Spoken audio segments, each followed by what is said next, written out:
One of the few guarantees we have in life is adversity. It doesn't matter what type of adversity we face or how big or how small that adversity we face is.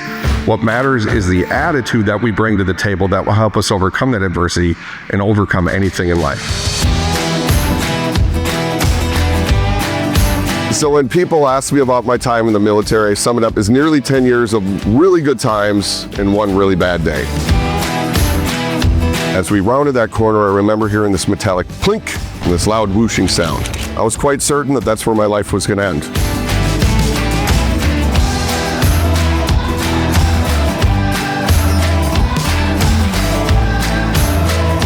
They loaded me into the helicopter and we got up in the air, and I remember the flight nurse saying, "John, I need to know your social security number." I thought, great, I'm going to die. They want to open up a credit card real quick, right?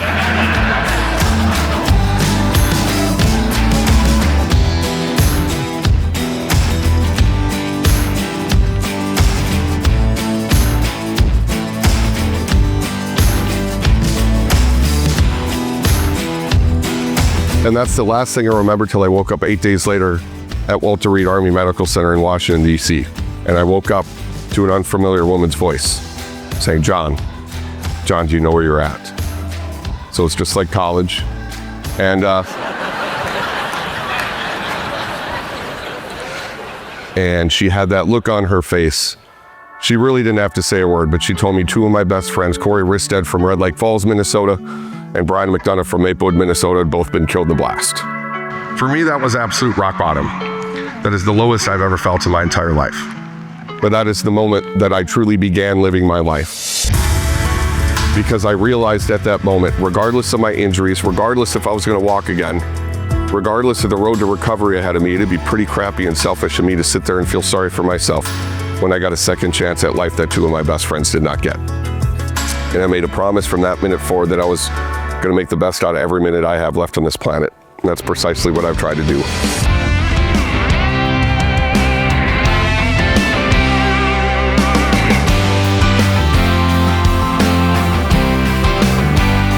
On those days, when you know what's bothering you, talk about it.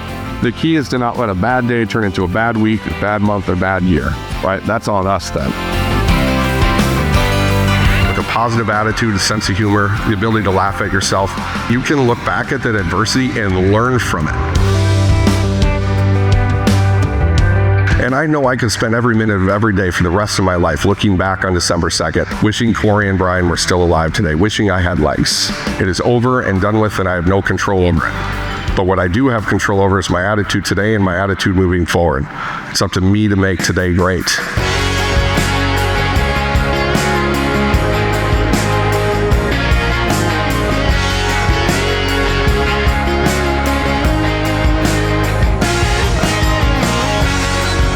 As crazy as it sounds, I'm happier now than I've ever been in my entire life. And that's because I appreciate life. I get up in the morning, I hop into the shower literally, I take my shower, then I get out, I put my pants on my legs, and I put my legs on, just like you all do, right? Today is a gift, tomorrow's never promised. It's up to us to make today great. Life is good. Life is so darn good. Before all this happened, the very worst day of my life was January 17, 1999. A gentleman named Gary Anderson missed a field goal that would put the Vikings in the Super Bowl. I remember walking up the stairs and looking to the right and seeing my dad in his chair.